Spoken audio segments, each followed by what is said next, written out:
या बाबा साहब के स्नेह में भी काम करने वाले लोग, और हम लोग ऐसे लोग थे जो बाबा साहब का नाम भी बड़ा मुश्किल से सुन पाते थे, क्योंकि कारण ये था कि हमारा उत्तर प्रदेश का पूर्वांचल पड़ता था।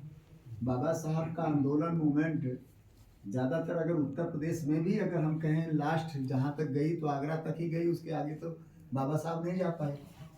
तो हम लोगों ने बाबा साहब को तो सुना नहीं या बाबा साहब को तो देखा नहीं, चाहे हमारे पिताजी रहे हों चाहे हमारे बाबा रहे हों, उसने या सम्मान नहीं मिला कि बाबा साहब के पैर भी छू लें। लेकिन जब मान्यवर कांसीराम साहब हम लोगों के बीच में गए तो हम लोगों ने बाबा साहब का ही रूप मान लिया, मान्यवर कांसीराम साहब का, और उनका पैर छू के हम लोग धन्य हो गए कि कहीं न कहीं मान्यवर साहब में भी बाबा साहब की झलक दिखती है। और उस बात को हम लोगों ने एक्सेप्ट भी कर लिया, और उसका रिजल्ट ये रहा कि अगर पीएचडी की बात अगर आगे बढ़ी तो उसमें उत्तर प्रदेश का पूर्वांचल का बहुत बड़ा योगदान रहा। पहली बार सांसद भी, विधायक भी, सारे सब जीते हैं उधर। और आज भी भले हम स्थिति हमारी आज जो भी है थोड़ा ठीक नहीं है, लेकिन उसमें भी अगर वोट उठाएंगे तो आज भी अगर आपको मिलेगा तो पूर्वांचल पूरा तरह से बीएसपी के ही पक्ष में वोट किया है। अगर लोकसभा पर भी आप हारे हैं तो भी 2.5 लाख 3 लाख अगर वोट मिला है, 2 लाख मिला है, तो उधर ज़्यादातर इस तरह के। तो हम लोगों का ये दुर्भाग्य रहा कि हमें बाबा साहब का श्रेय नहीं मिला, और सौभाग्य ये हो गया कि हमें सबसे ज़्यादा माननीय कांसीराम साहब का मिला, और हमारे जैसे व्यक्ति को बहुत ज़्यादा मिला। क्योंकि यूनिवर्सिटी से निकलने के बाद मैं बनारस में रिसर्च कर रहा था, बनारस हिंदू यूनिवर्सिटी में। उस दौरान मेरी मान्यवर साहब से मुलाकात हुई थी, बहुत काफ़ी दिन हो गया। तो उस समय तो हम लोग लड़के से ही थे, लेकिन साहब को पता नहीं क्या अच्छा लगा, और मान्यवर साहब को अच्छा लगा, तो और उन्होंने मुझे तैयार किया, अपने साथ लिया। बहन जी और साहब के साथ हम बीच में ही रहे हैं कंटिन्यू। और जब मौका मिला, थोड़ा सा पार्टी मजबूत हुई, तो बहन जी जब पहली बार सीएम बन गई, तो हम विधायक थे नहीं, हम सांसद कुछ थे नहीं, तो उन्होंने अपना निजी सचिव बना लिया। तो मुख्यमंत्री का पीआरओ बन जाए या सचिव बन जाए तो मिनिस्टर रैंक हो गया, तो वो भी स्नेह में मिला। फिर 2002 में, 2003 में फिर विधायक भी हो गया। विधायक होने के बाद फिर वो सब चलता रहा, फिर कंटिन्यू में 20 तक रहा हूँ। अभी 20 जो गया, पूरा 20 तक हम सांसद विधायक रहे। और तमाम स्टेट जो हमें लगता है ये छोड़ दें महाराष्ट्र, तो आपका छत्तीसगढ़ भी हमारे पास रहा, एमपी हमारे पास रहा, राजस्थान हमारे पास रहा, बिहार हमारे पास रहा, दिल्ली हमारे पास रहा, पंजाब हमारे पास रहा है, इसके बाद जम्मू रहा, हिमाचल, 15-16 स्टेट तो रहे हमारे पास। और जो भी जिम्मेवारियाँ रही है हमने उसको बखूबी निर्वहन करने की कोशिश की है। अब आपके स्टेट में लगाया है तो आप लोगों को के साथ लग के हम कोशिश करेंगे कि यहाँ भी बात बनाई जाए। तो इसलिए 60 नोटिस पर आप लोग आए हैं। मैं आप सभी का एक इंट्रोडक्शन लिया है, और हमने अपना इंट्रोडक्शन आपको दिया है कि और आगे फिर हम जैसे भी कार्यक्रम बनता है, दत्त जी हमारे साथ इधर बैठे हैं, आपके बीच के साथी हैं, तो जैसे भी कार्यक्रम बनता है, क्योंकि अभी तो हमारा राउंड स्टार्ट हुआ है, तो ये इधर से होते हुए आपका तमिलनाडु, कर्नाटका, केरला, ये सब होते हुए फिर हमें दिल्ली पहुंचने में भी इस महीने का लास्ट हो जाएगा। तो फिर हम बनाएंगे, कार्यक्रम बनाएंगे, और हमें चाहेंगे कि फिर आपसे हमें और बात करने का मौका मिले, आपको सुनने का मौका मिले। और फिर जो डायरेक्शन कुछ लोग गए होंगे 29 तारीख में दिल्ली, तो माननीय बहन जी ने दिया, अध्यक्ष जी थे ही और कुछ लोग थे ही, क्योंकि हमने कहा कि जब हमारे पास स्टेट जो होते हैं, मैं पूरा फोकस उसी पे करता हूँ। हमें लगता है कि 29 को मीटिंग थी, 30 को अध्यक्ष जी हमें मिले, लेकिन बस उतना ही तक संबंध रहा, जय भीम तक। इससे ज़्यादा हमने महाराष्ट्र के लोगों से नहीं, या किसी भी स्टेट को, क्योंकि हमारे पास और स्टेट थे तो उन्हीं को टाइम हम दे रहे थे, तो जय भीम तक हुआ है। लेकिन वो 29 का जो डायरेक्शन है वो पूरा कैडर का और कलेक्शन का, ये दोनों चीज़ें हैं। और कलेक्शन पे बार बार जो सवाल उठता है, तो उस पर भी हम कहते हैं कि देखिए, बिना उसके हम तो मान्यवर साहब के साथ भी थे, तो उस पर भी कोशिश करते थे हम लोग कि कहीं से 10 रुपये भी मिल जाए, 20 रुपये भी मिल जाए। आप लोगों ने देखा होगा, स्टार्टिंग का दौर भी देखा होगा कि हम लोग साहब के लिए वोट भी मांगते थे, डब्बा लेके एक नोट भी मांगते थे। और उसका रिजल्ट ये रहा कि जब अपने एफर्ट से, अपने लोगों के संसाधन से जब पार्टी आगे बढ़ी है, तो आप जी ये दोनों जो हाउस है, जिस हाउस में चुनाव नहीं लड़ना होता है, लेकिन दोनों अपर हाउस, चाहे दिल्ली का राज्यसभा हो, चाहे उत्तर प्रदेश का विधान परिषद, ये दोनों अपर हाउस में अगर मौका मिला तो ऐसे लोगों को मिला। गांधी आज़ाद जी का नाम आप लोगों ने सुना होगा, आर.एन. आर्या का नाम सुना होगा, बलिहारी जी का नाम सुना होगा। ये सारे लोग वो लोग हैं जो क्लास 3, क्लास 4 के कर्मचारी रहते हुए भी इस आंदोलन को आगे बढ़ाने में साहब और बहन जी का कदम कदम पे साथ दिया है।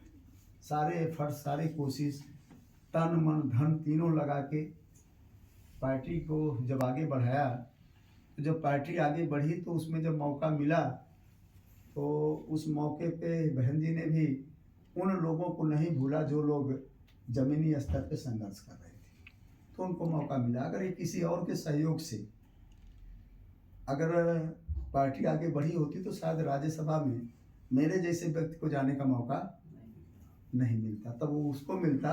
क्योंकि साहब बहन जी ये कहते थे कि आप अगर बड़े लोगों का सहारा ले लोगे तो सहारा लेने के बाद जब आप सत्ता में पहुंचेंगे या थोड़ा पावरफुल होंगे या कुछ पॉलिसी बनाने या पॉलिसी मेकर बनेंगे, तो उस समय आपको इशारा मिलेगा, तो फिर आप गरीबों को हित की पॉलिसी न बना के फिर उनके हित की पॉलिसी आपको बनानी पड़ेगी। इसलिए ये सहारा न लेके स्वयं के एफर्ट से, स्वयं के मेहनत से और स्वयं के धन से आपको आंदोलन चलाना है। तो 29 को मुझे लगता है कि विस्तार में चर्चा हुई कि संगठन की रूपरेखा क्या हो, जिला बॉडी किस तरह हो, प्रदेश बॉडी में भी उन्होंने थोड़ा हिंट किया किस तरह कर लें, जिले बॉडी को लेके जिला प्रभारी से लेके विधानसभा सेक्टर और यहाँ तक पोलिंग बूथ और बाम सेफ के साथियों पर और बीबीएफ के साथियों पर भी फोकस किया। वो सारा हमें लगता है कि बना हुआ होगा। तो अभी अध्यक्ष जी से मेरी कल बात हो रही थी, तो अभी 4-5 जो 5 या 6 जोन 6 जोन बनाने की बात कर रहे थे। तो हमने कहा 6 जोन आप बना लें और उसमें जो 4-5 पॉइंट उन्होंने है कैडर का सब्जेक्ट, उस पर भी फोकस करके फिर तब तक हमारा राउंड उधर पूरा हो जाता है। फिर इसके बाद जो है फिर जब आप जहाँ कहेंगे उस हिसाब से फिर हम कार्यक्रम हम बनाएंगे। तो इस तरह का थोड़ा सा आज परिचय का दौर रहा है, तो हमने कहा आप लोगों का परिचय लिया तो हम भी अपना परिचय दे लें कि हम भी जब से लगे तो फिर हमने कभी पीछे मुड़ के नहीं देखा है। परिस्थितियाँ बहुत सी बनी और बिगड़ी, और आज भी जब हम सुबह जगे तो हमने कहा एक राउंड इधर कर लेते, तो साथी कुछ थे बाहर, क्योंकि इस समय बड़ा कम मिलता है, तो जो टाइम मिलता है तो हमने कहा ऐसे ही एक राउंड लगाते हैं। तो उसमें लोग चर्चा कर रहे थे साहब आपका नाम तो बड़ा प्राथमिकता में चलता रहा।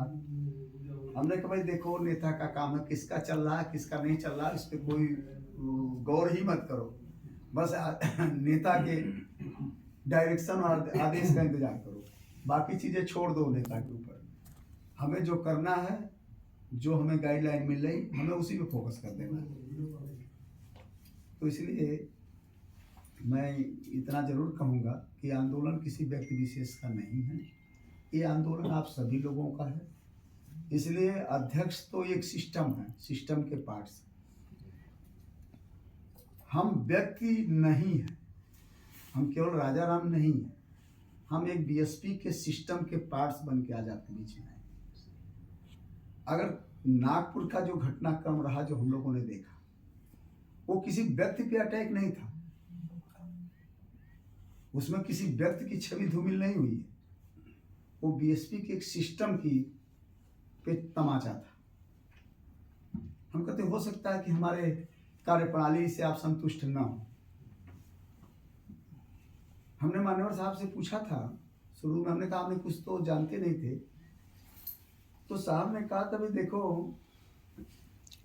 और मैं वो बात आप लोगों को भी कहूँगा कि आपने जितना मूवमेंट को समझा है, आप लोगों ने जितना बाबा साहब को पढ़ा है, जाना है, या मान्यवर साहब को, बहन जी को जाना है, तो क्योंकि वो चर्चा थी जब वो मंडल आयोग का वो चल रहा था, तो दिल्ली के वोट क्लब पे प्रदर्शन चल रहा था, तो ओबीसी के लोगों के लिए था कि उनको रिजर्वेशन मिले। तो उस समय जो वहाँ आंदोलन पर भी बैठते थे वो भी एससी के ही लोग थे।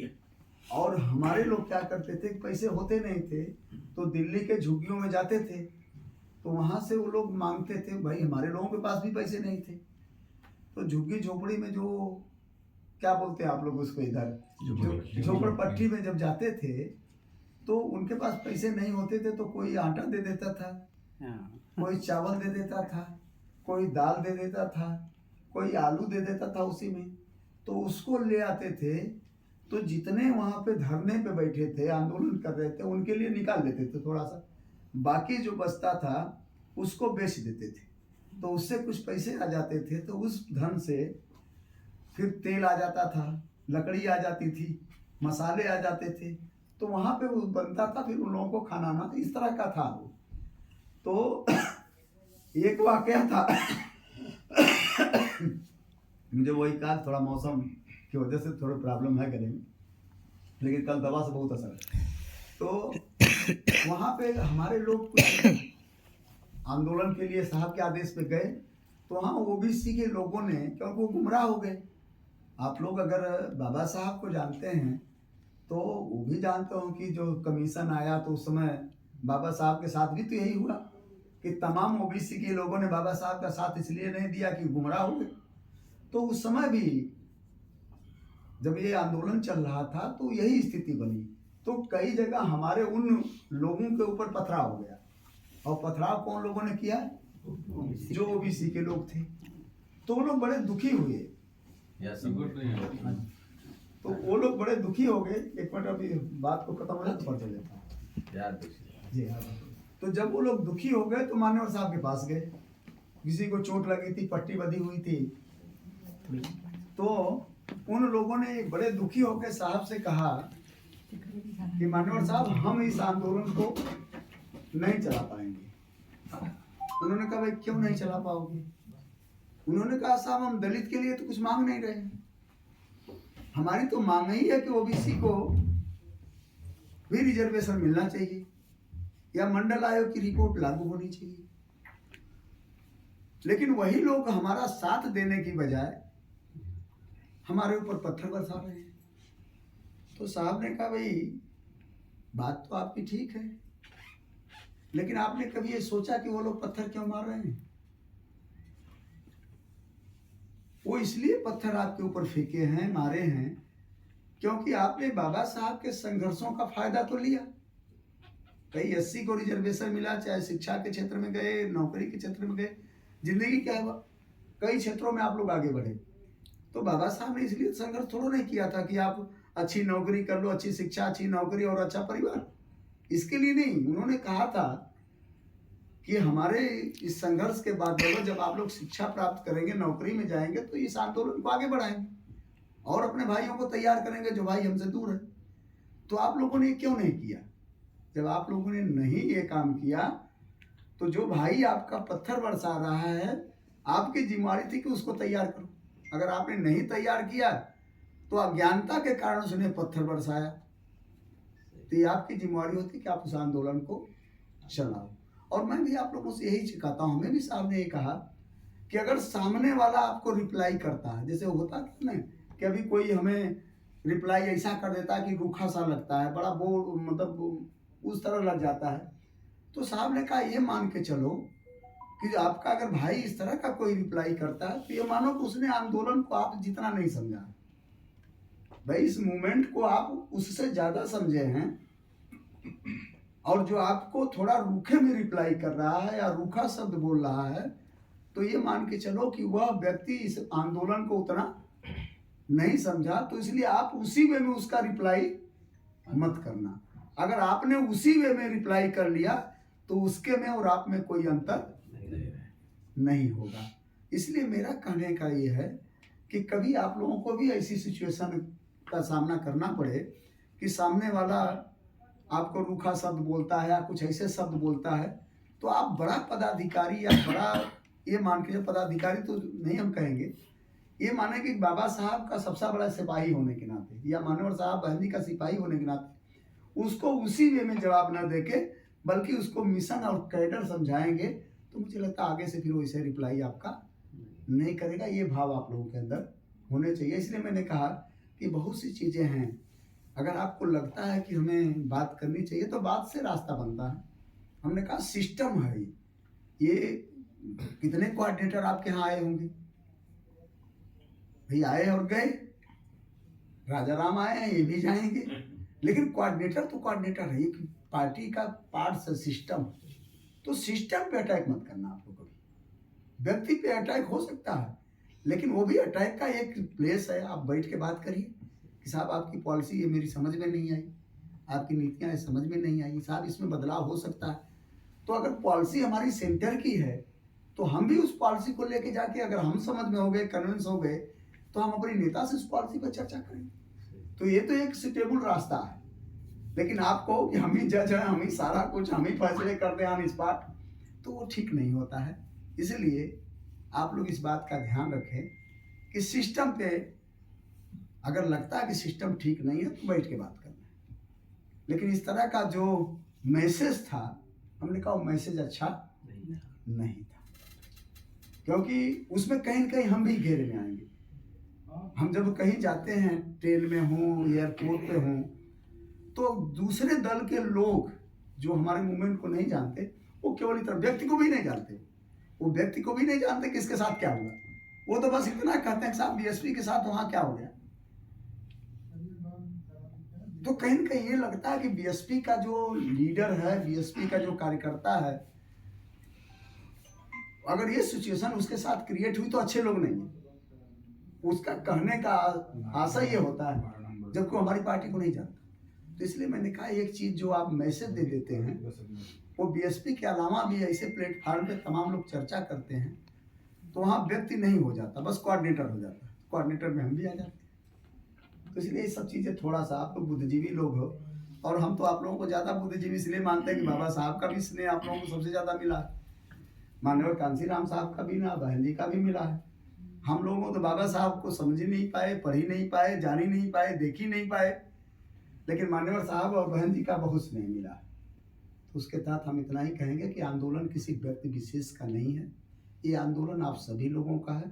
और अगर आज थोड़ा सा भी, भले हम सत्ता में हैं, सांसद हैं, विधायक हैं, नहीं हैं, लेकिन आज भी अगर कोई दलित पे बात करता है या दलित के ऊपर कोई इस तरह का अटैक या अग्रेसिव होने की बात करता है, तो जहन में उसके तुरंत आता है कि यार इनकी नेता बहन कुमारी मायावती जी हैं, अगर कहीं कुछ हो जाएगा तो कल वो लेके अगर सड़क पे आ गई या पार्लियामेंट में या बड़े नेताओं पर दबाव बना दिया तो हमारे लिए मुश्किलात खड़े हो जाएंगे। तो आज भी हमारी नेता इतनी मजबूत स्थिति में हैं कि एक बार अगर थोड़ा सा मजबूती के साथ बात को रख दें तो भी पूरे ऑल इंडिया में कहीं न कहीं हलचल तो हो ही जाती है उन लोगों में। इसलिए थोड़ा सा इस सिस्टम को हमें लगता है कि आप लोग मजबूत करेंगे। हमें निकलना भी, अभी और कुछ लोग आए हैं, परिचय भी हो जाए।